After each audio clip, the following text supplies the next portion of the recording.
Swayam Prabha. Digital India. Educated India.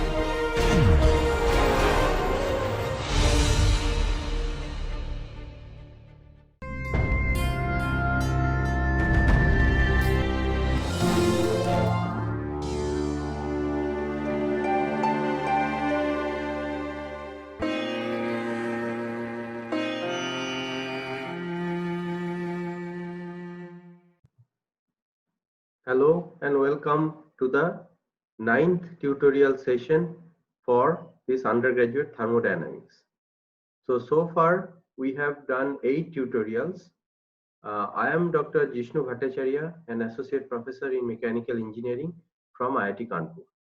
Okay, so in earlier tutorials we have covered few chapters from this thermodynamics book by Cengel and Bowles, which we follow in IIT Kanpur for undergraduate teaching.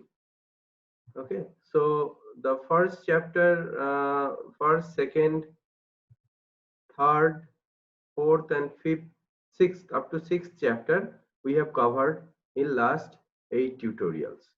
So now we are going to cover in this tutorial the chapter 7, which is chapter on entropy. Okay, this is one of the most crucial chapters in thermodynamics. So I have taken few problems to demonstrate all the underlying concepts in dealing this entropy. This is a crucial topic, and that is why you need to pay little more attention compared to the other chapters. Okay, so let us take the first problem, and before let's talk while we talk on the problem itself. Okay, I wanted to share a joke with you on entropy, so we'll do it in actual time. So first thing, we are taking a steady flow problem of a turbine. Okay, so what's the statement? Steam expands in a turbine steadily at a rate of 40,000 kilogram per hour, entering at 8 megapascal and 500 degrees centigrade. Okay, and leaving at 40 kilopascal as saturated vapor. So from 800 megapascal, it is coming down to 40 kPa. So huge kind of expansion is happening, and both the inlet and exit state of the vapor are given. Now, if power generated by the turbine is 8.2 megawatt, okay, determine the rate of entropy generation for this process. So this is a new thing. We have so far looked at what is the heat transfer, or what are the enthalpy changes, what is the output power. All these things we have encountered in earlier tutorials, but what is the rate of entropy generation? This is the new thing that we are going to learn in this chapter.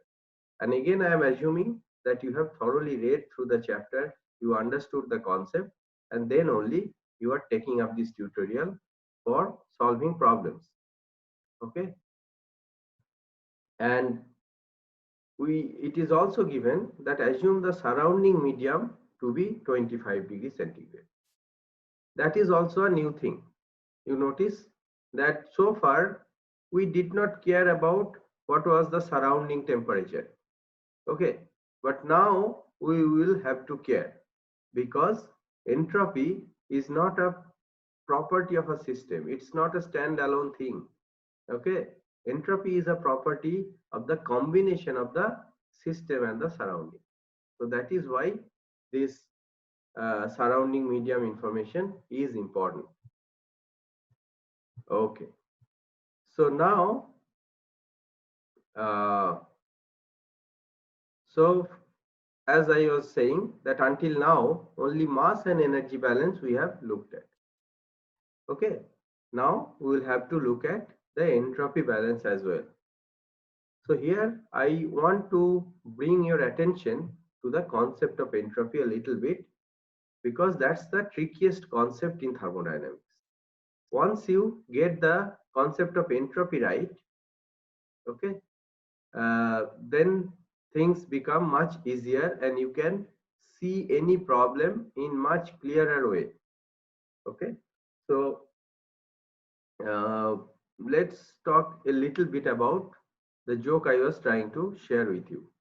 So there is a joke that uh, once somebody was very confused, just like you, confused about entropy. What is this? You cannot touch it or you cannot feel it, but it's there. So he thought that, okay, God knows everything. That's what people say, right? So let me ask God, what is entropy? So he went to God and asked him, what is entropy? Then God said, I can answer you anything. You ask me any other thing, but about entropy, don't ask me. You ask Carnot. Okay. So the scientist, the Carnot engine, the scientist who bought this concept first, you ask him. Okay, he knows what is entropy. Even God doesn't know. So that's the joke it goes. So it's not surprising that you also feel confused about entropy. So what I suggest that other than this Sengel and Bowles book that I am following here, and any other equivalent book that you follow from your college, they are fine. But I would insist that please go through this concept of statistical thermodynamics, okay, which actually helps to get the concept of entropy much more. uh, you can have the physical sense of the concept of entropy. So I do insist that please go through this very, very basic text of statistical thermodynamics, just up to where the concept of entropy is introduced, the Boltzmann's equation that's expresses the concept of entropy. And entropy there, uh, it's related to the amount of disorder that a system has. So the more disorder, more chaos a system has, the entropy of that system is higher. So you can think of a solid and a gas. So ice and water vapor, or ice and water vapor. So ice, you can understand that things or the atoms, molecules, everything are in compact form. They are in order, right? They are not haphazardly distributed.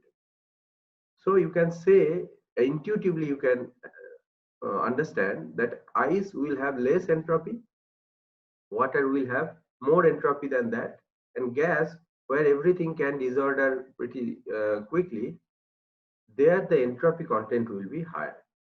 Okay, so that's a physical sense you should have. The amount of chaos or disorder in the system is uh, is captured in the concept of entropy.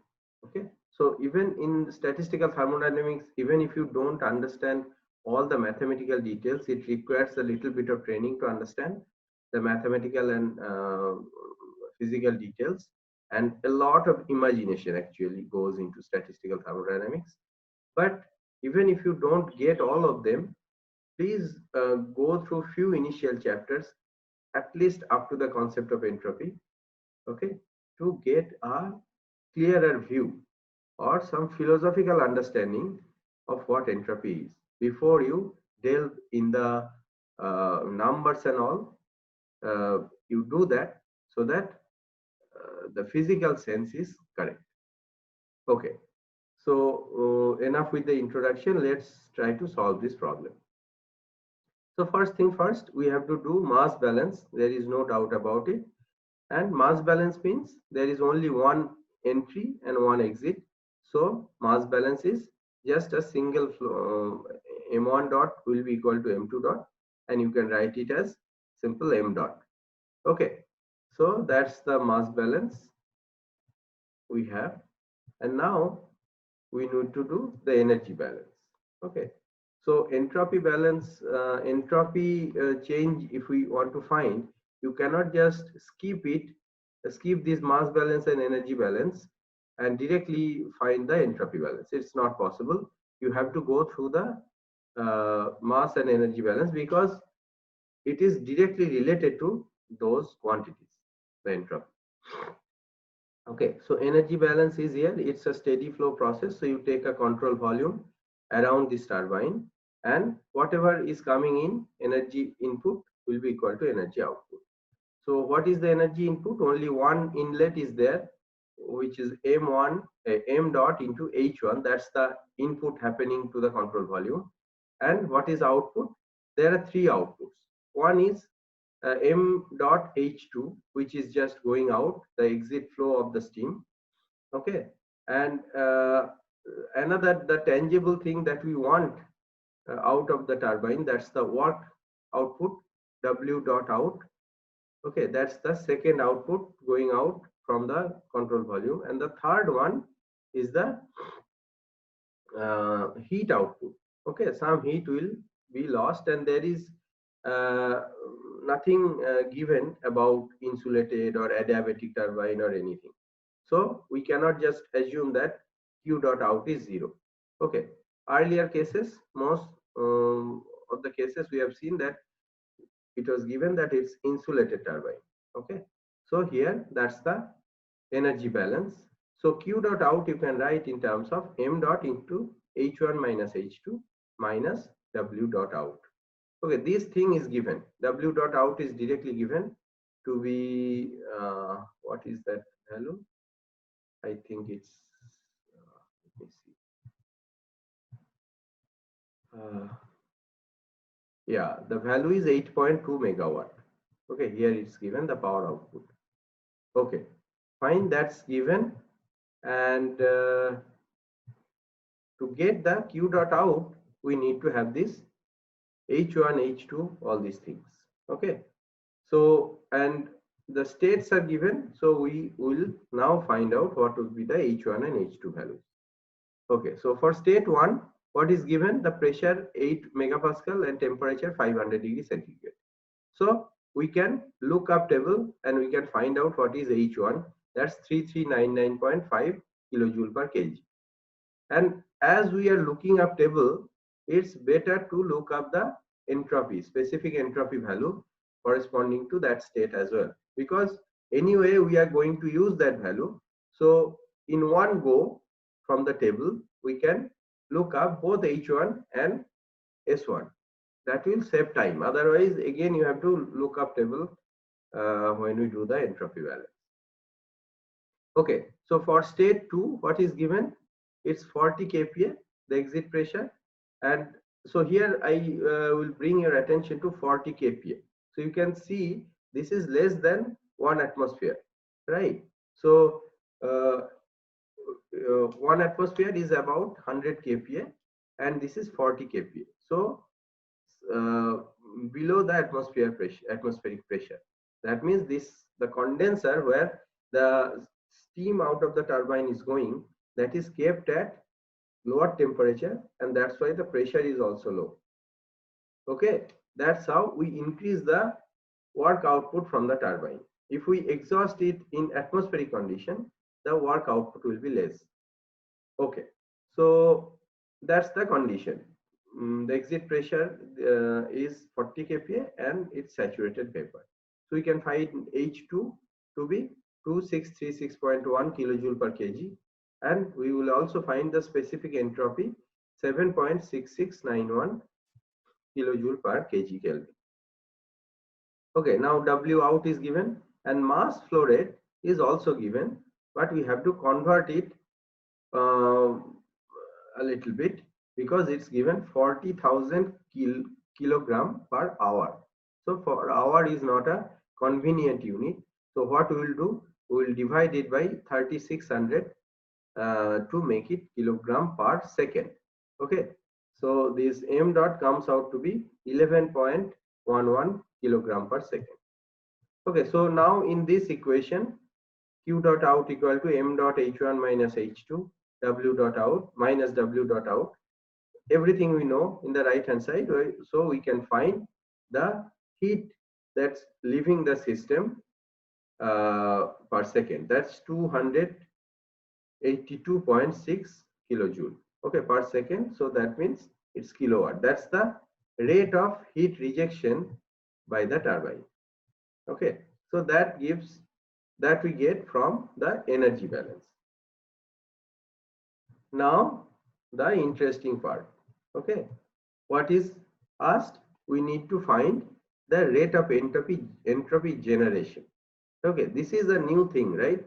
So for mass balance, we never talked about mass generation or mass destruction. That does not happen. Okay, and for energy also, we did not talk about energy generation or energy destruction. But here we are directly talking about entropy generation. Okay, so that's the beauty of entropy. Entropy can be generated, and entropy actually gets generated in any real process. Okay, only for very idealistic reversible processes you can keep the entropy constant or the total entropy constant. Okay, and but for any real process, entropy is generated. So if we do the control volume analysis of the entropy, here we see that whatever entropy is coming in and whatever entropy is going out through different mass and heat transfer flows, mass flow rates and heat transfer. Now we have a term S dot generation. Okay, that means this is the rate of entropy generation, which is not present either in mass or energy balance equation. Okay, and this total change in, out and generation, that will give you the change in entropy of the system. Okay, now as this is a steady flow process, the change is zero, or the rate of change is zero. Okay, so what we get is S dot in minus S dot out plus S dot generation will be equal to zero. That's our entropy balance equation. So the crucial thing to remember here is that we have a generation term here. If you don't consider this, the math will not match. Okay, so now we have this S dot out in and S dot out. How to get that?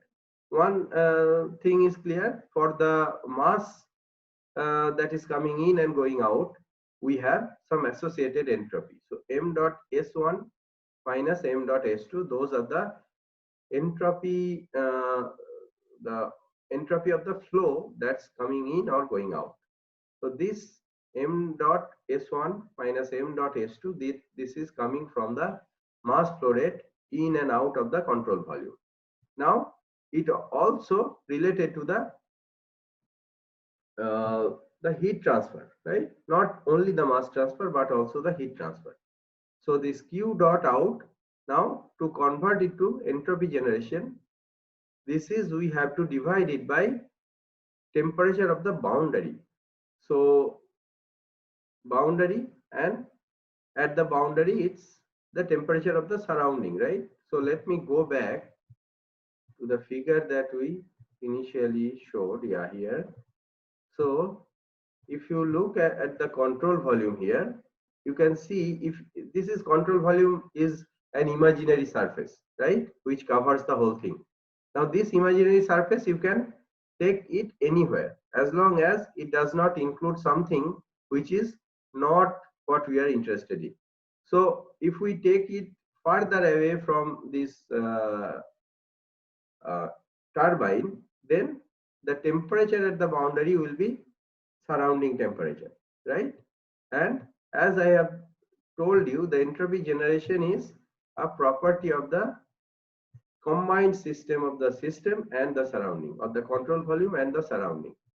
Okay, so that's the tricky part. So here S dot generation is nothing but Q dot out divided by TB surrounding.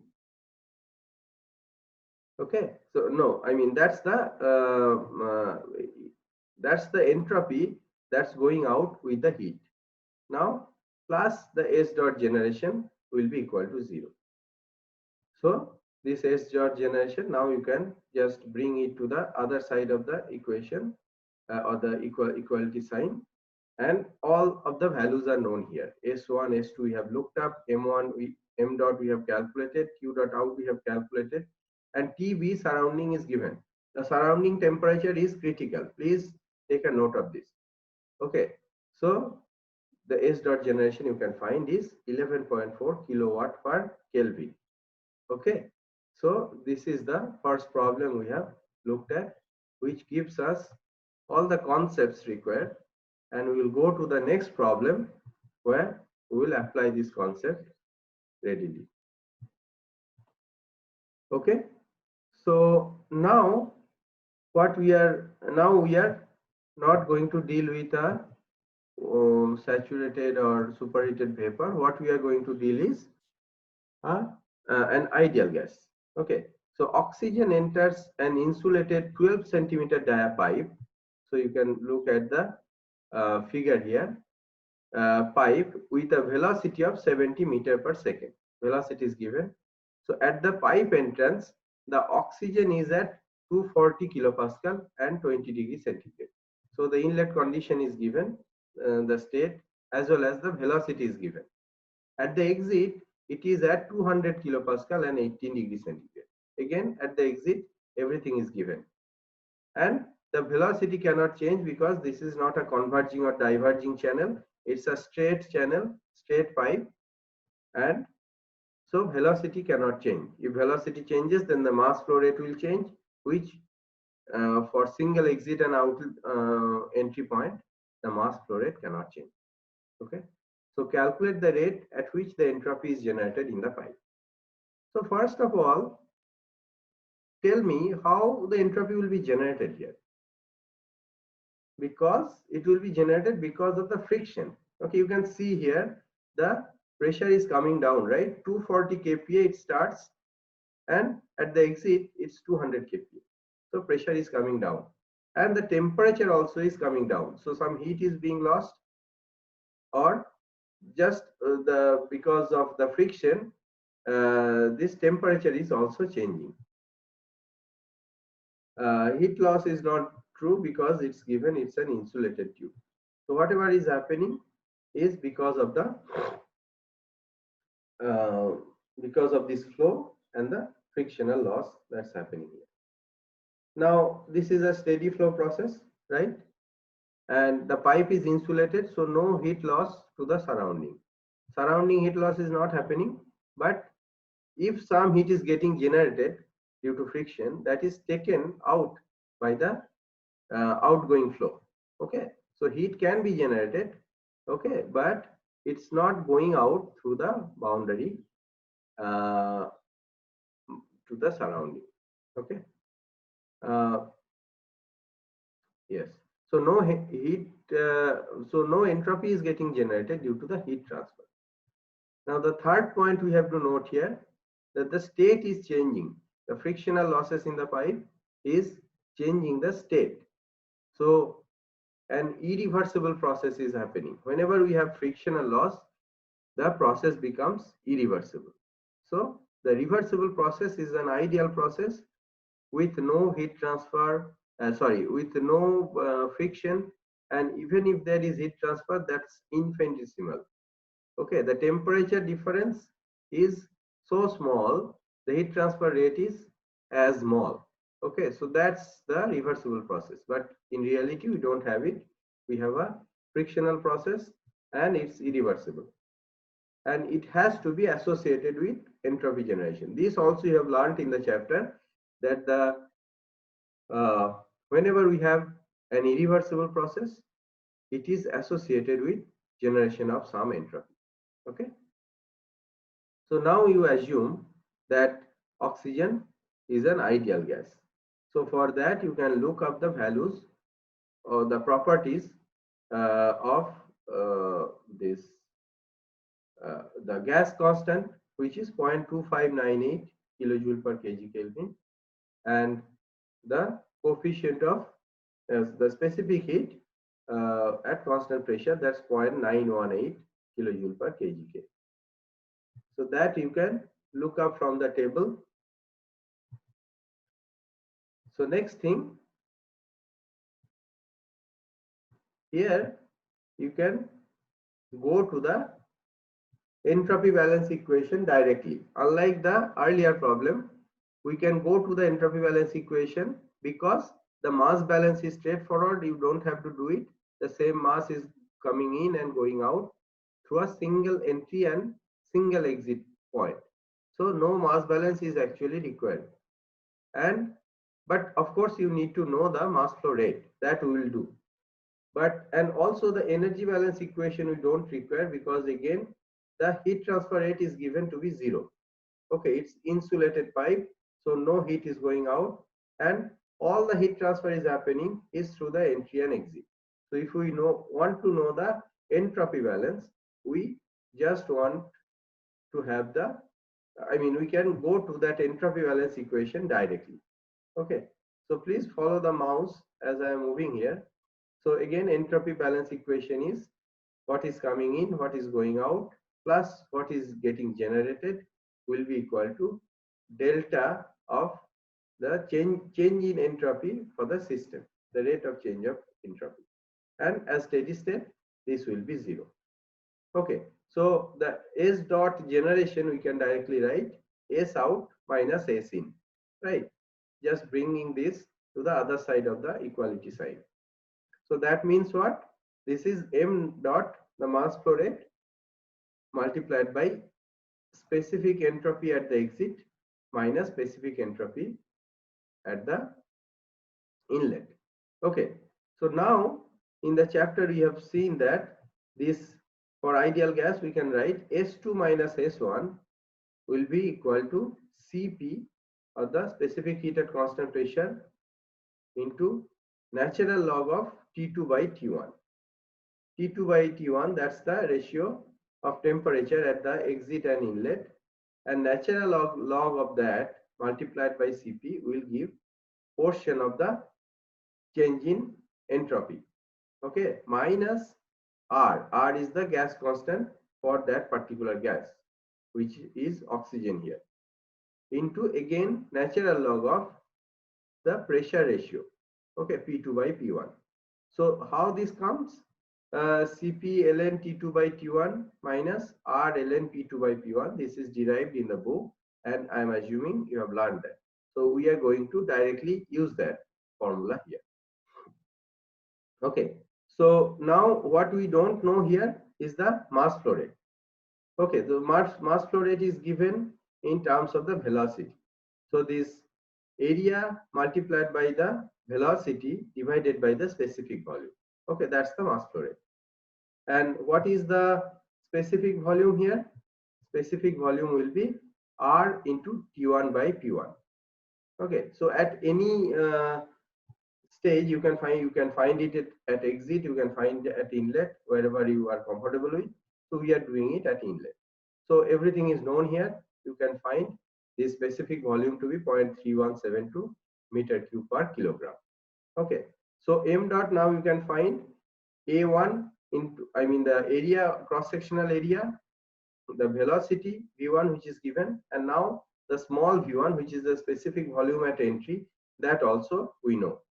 So we can find what is the mass flow rate, that's 2.496 kilogram per second. Okay, now everything in this equation is known for S dot generation, the entropy generation rate. Okay, so everything is known. We can find it to be 0.1025 kilowatt per kilogram, kilowatt per Kelvin. Okay, so that's how we handle this problem with a heat transfer, and here it was straightforward. We could directly go to the entropy balance equation. Now let's go to the next problem, which is little more complicated, because now you can see here this is a mixing chamber and we have 2 entry points and 1 exit point. So we have to go through the mass balance, energy balance, entropy balance, everything. Okay, so what is the statement? Liquid water at 200 kilopascal and 15 degrees centigrade is heated in a chamber by mixing it with superheated steam at 200 kilopascal. Okay, and 150 degrees centigrade. So two different streams at different conditions are getting mixed, but one thing is common, that's the pressure. Everywhere the pressure is 200 kilopascal. Okay, even at the exit. Okay, now liquid water enters the mixing chamber at a rate of 4.3 kilogram per second, and the chamber is estimated to lose heat. So chamber is not insulated, it's given it is estimated to lose heat to the surrounding air. Again, the surrounding air temperature is very critical, it's given here, it's 20 degrees centigrade. Okay, so lose heat at a rate of 1200 kilojoule per minute. Okay, the rate is given if the mixture leaves the chamber at 200 kilopascal and 80 degrees centigrade. So the exit condition for the mixed water vapor state is given, and you have to determine what is the mass flow rate of superheated steam. So here in this schematic diagram you can see for the liquid water flow rate is given 4.3 kg per second. Okay, you can let me zoom this little bit, the figure is not very clear. So in this the flow rate is given 4.3, but here the mass flow rate of superheated steam, that SS stands for superheated steam. So m dot SS is not known, that we have to find out. What else we have to find out? The usual thing, the rate of entropy generation during the mixing process. So this also you have learned in the this chapter 7 on entropy, that mixing is also a entropy generating process. Whenever you mix two flows or two bodies of gases or anything, they will actually generate entropy. So heat transfer through a finite temperature difference, that's one entropy generating thing. Then the friction that's happening every in any real device, that's entropy generating. And another usual suspect is this mixing, so we have to find that out. Now this is again steady state and we have multiple entry, so mass balance required explicitly. Similarly, heat interaction is there, so explicit energy balance is also required. And finally we will use the entropy balance to get the answer. So let's solve it. So for all these entry and exit points, for doing energy and entropy balance, will require this enthalpy as well as entropy values explicitly, right? So that we already have that intuition. So let's do that first. So state 1, it is given to be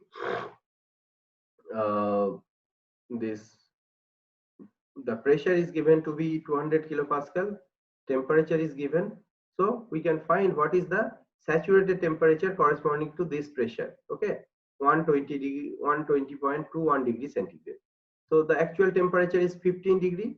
So what you can clearly see that this is subcooled liquid state. Okay, subcooled liquid water, it's not saturated liquid water. So what we know that for subcooled state we can approximate any property value with the saturation temperature of that particular given temperature. So H1 will be very close to H of fluid or saturated fluid at 15 degrees centigrade. Okay, so that value we look up 62.98, and the specific entropy also similar way we can find out.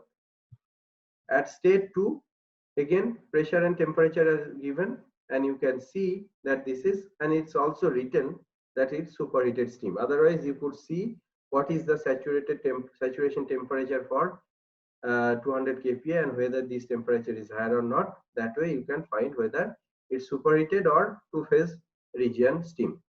So again H2 and S2 you can look up from the table.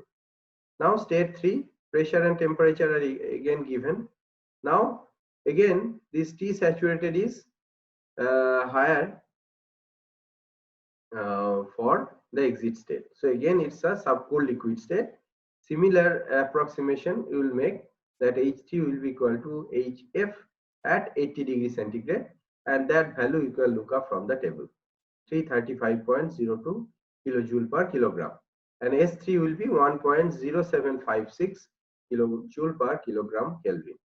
Okay, so now at all the state points, state 1, 2 and 3, we have got all the property values. So next step is to perform mass balance, right? So now we have two entry streams and one exit. So M1 plus M2 will be equal to M3. So energy balance will give you the whatever coming in will go out because steady state. So M1 H1 plus M2 H2 equal to Q dot out, the rate of heat to the output to the surrounding, plus M3 H3. So this M1 H1, M2 H2, M3 H3, these are for the flow, 3 points, 2 entry and 1 exit, and the Q dot out is the energy that's going out through the system boundary as heat. So Q dot out you can find out as this M1 H1 plus M2 H2 minus M1 plus M2 H3, because M3 is nothing but M1 plus M2, so you can write it like this, and you collect the terms corresponding to M1 dot. You can write M1 dot into H1 minus H3 plus M2 dot into H2 minus H3. Okay, so this is the formulation of the mass and energy balance. So let us do the formulation for entropy balance. So with entropy balance, this S dot in minus S dot out plus S dot generation will be 0 because steady state, right? So now this S dot in, S dot out, we will have mass component and heat transfer component. What are the mass component? M1 S1 plus M2 S2, those are coming in, and going out is M3 S3, so that is associated with a negative sign. And again, for the heat transfer, which is going out is Q dot out divided by TB surrounding. Again, please put your attention here that the temperature here we have to use is that of the surrounding. Okay, so TB is temperature of the boundary, and that is the same temperature as the surrounding. So plus S dot generation. Okay, this equal to 0. So S dot generation you can calculate from this equation. Okay, so now once you have done the formulation, you have also looked up the values. So there is nothing left here. So M dot 2 you can directly find from this energy balance, and everything is known in the right hand side.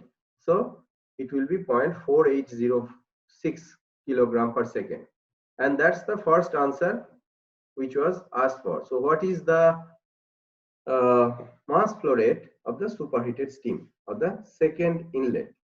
So this is the mass flow rate. That's the first answer.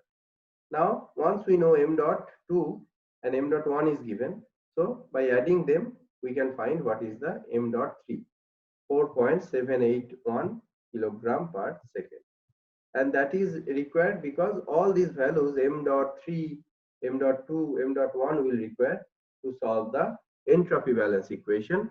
And again, everything is given. TB surrounding is also given, 20 degrees centigrade. So you have to convert it to Kelvin, which is 293 Kelvin. Okay, so now the rate of entropy generation in this steady flow process is 0.746 kilowatt per Kelvin. Okay, so this is the entropy generation.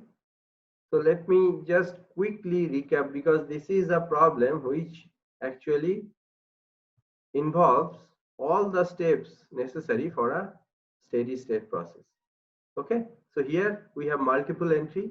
That's why the mass balance we explicitly needed to perform, and one of the queries were what is the mass flow rate in the second entry. So we didn't have any other choice but to go for explicit mass balance. Okay, in the earlier problem number 2, we have seen that we could uh, bypass that if we have only one exit and one entry. Then mass balance becomes trivial. Okay, but here we had to do it. Again, we had to do it the energy balance. Okay, because from there we got both the mass as well as the chamber was not insulated. Okay, so the contribution of heat transfer to the generation of entropy we needed to consider. So again, the explicit formulation of the energy balance we needed here. Okay, and finally we needed the entropy balance. And again, I stress, I cannot emphasize it more, what is the fundamental difference of this entropy balance. Entropy balance fundamental difference is you have a generation term, okay, which is not applicable in case of mass balance or energy balance. Mass cannot be destroyed or generated, and energy cannot be destroyed or generated. Okay, I mean, these are the conservation of mass and energy principle, but there is no conservation of entropy principle. So entropy can be generated, and this is what is happening here, and that's the trickiest and critical part where uh, anybody, not only students, even we get confused, because this is not something very intuitive. Okay, but as a student and as a learner, you have to think in such a way that these details come intuitively to you. Okay, so entropy can be generated should be just into I mean, you can feel it that in most often it will be generated. Okay, now let's look at another problem here, which will talk about this a little bit more. But now we'll take a closed system. Okay, a piston cylinder device we'll take, because earlier three problems we have talked about flow systems. Okay, so there is some fundamental difference. You have seen that for flow system, it's the enthalpy that becomes the energy representation of a flowing stream, but for a closed system, it is the internal energy, or U, becomes the energy representation of the closed system. Okay, that is why we have taken this fourth problem to be a closed system problem. Okay, what is the problem statement? The 2 kg of saturated water vapor at 600 kPa is contained in a piston cylinder device. Okay, piston can move in and out, so volume can change, but mass cannot go in or out. That is why it's a closed system. The water expands adiabatically until the pressure is 100 kilopascal. Okay, so that's pretty intuitive, right? 100 kilopascal is usually the surrounding pressure. So if you place in a piston cylinder arrangement, if you place some high temperature gas or high temperature vapor, it will expand, right? It will expand and try to bring the system to the equilibrium with the surrounding, right? So that's what is happening here. It's expanding up to the pressure when it reaches equilibrium with the atmospheric pressure, 100 kilopascal, and it is said to produce 700 kilojoule of work output. Okay, in the process, it is producing 700 kilojoule of work, because you are moving the boundary, right? The piston is moving, that means the boundary work is being done, and that is 700 kilojoule. Okay, now what we need to determine is the entropy change of water. Okay, in the closed system, what is the change of entropy that's happening? And the second query is whether this process is realistic. Okay, what does it mean? That this process is violating any thermodynamic principle. right? So from the change of entropy, you can determine the direction of the process, whether it is going in the right direction towards the natural direction it should go. That's what it does, right? What does the second law say? It says that a process cannot go in any direction. Okay, it has to go in a direction which is favorable for increase in entropy. Okay, that's the indirect form of the second law, right? So exactly like it says that you cannot transfer heat from a low temperature source to a high temperature reservoir without affecting any other thing, right? That's the statement of second law. So it puts some directional notion to the thermodynamics. First law says, okay, this much you can do or do not. But whether in a particular direction you can do something, that's what the second law says, right? So we will have to judge our own answer in light of the second law of thermodynamics. That's what it asks for. Okay, so coming back to the problem, this is the closed system where you have a saturated water vapor to start with. So first thing, so mass balance is not required here because mass is constant. You don't have to balance it with anything else. So first step will be the energy balance. Okay. So energy balance of a closed system, remember. Okay. And it is also given that this water is expanding adiabatically. So please note this position of the mouse, that it's adiabatically. That means no heat interaction is there. So that's explicitly given. So what can we have? We can have the internal energy change of the mass, which is m into u1 minus u2, and that has to be balanced by the work output. Work output is happening here because of the movement of the piston, right? So piston gives us a changing volume, and that's how the boundary work is being done. Okay, so mu1 minus u2 equal to w out. That's the energy balance. Simple enough, right? So here everything is given except u2. So u1 you know actually, because in state 1 it's completely given, and work out that is also given 700 kilojoule, but the second state is not given completely. Second state is given 100 kilopascal because that's where the equilibrium with the atmosphere reaches, but any other thing it's saturated, no, it's the state 1. So u2 is not given explicitly, we have to find it out. So how u1 is given? It is given in terms of the other state variables, right? What are the other state variable? That the pressure is 600 kilopascal. Okay, and other thing is given is its state or its phase to be saturated vapor. That's also given. Okay, so with these two properties we can look up saturated water table, and we can find the internal energy U1 will be 2566.8 kilojoule per kilogram. Okay, and ultimately we will have to use the entropy balance. So let us look up that value as well.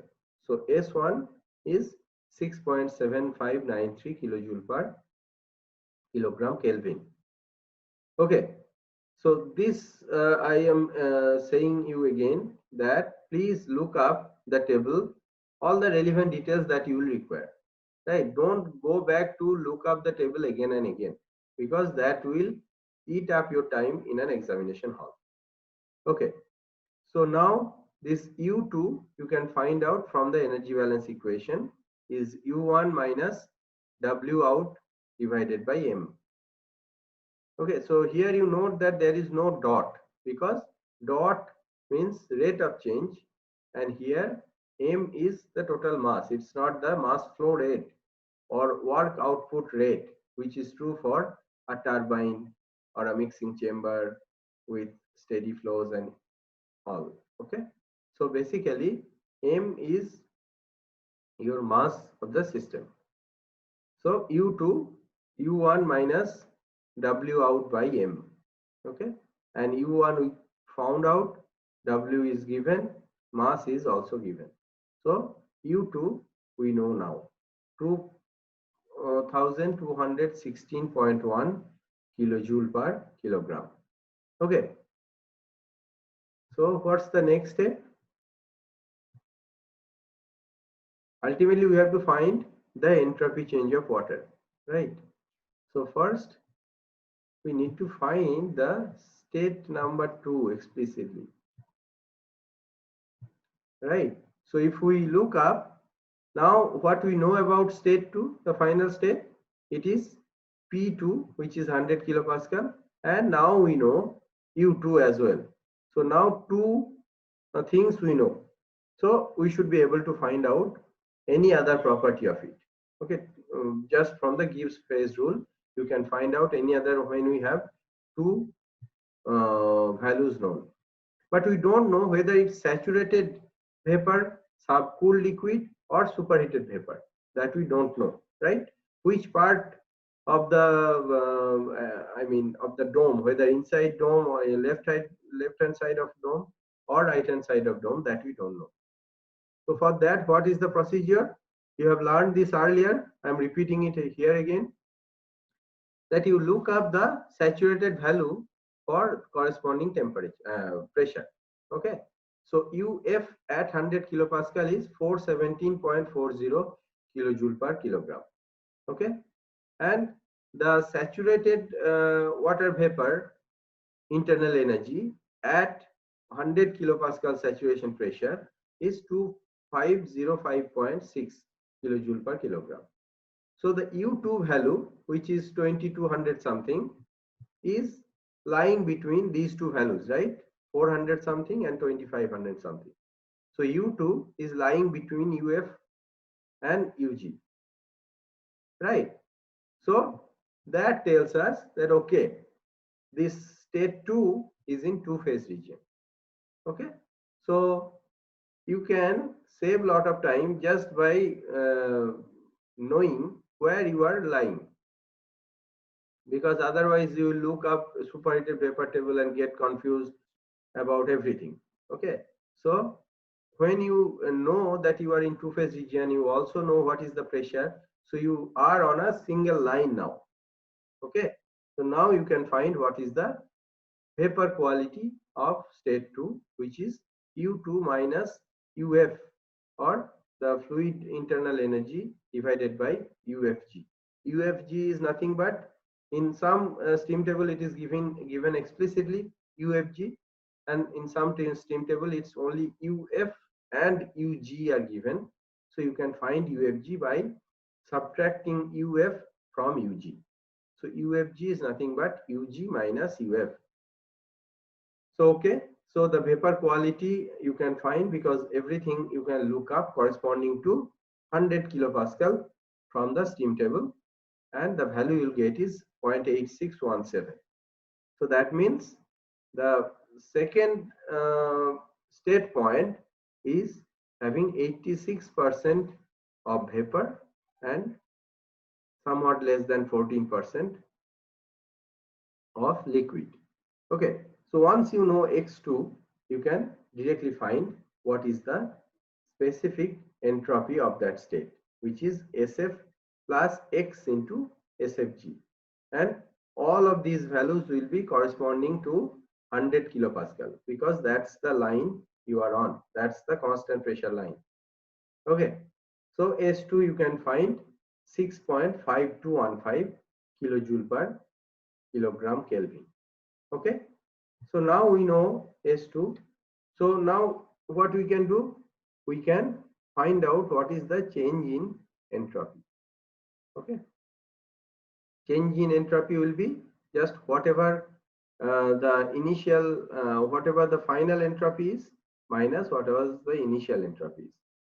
And if you do that, you will find that minus 0.238 kilojoule per kg Kelvin. That's the value we get, delta S.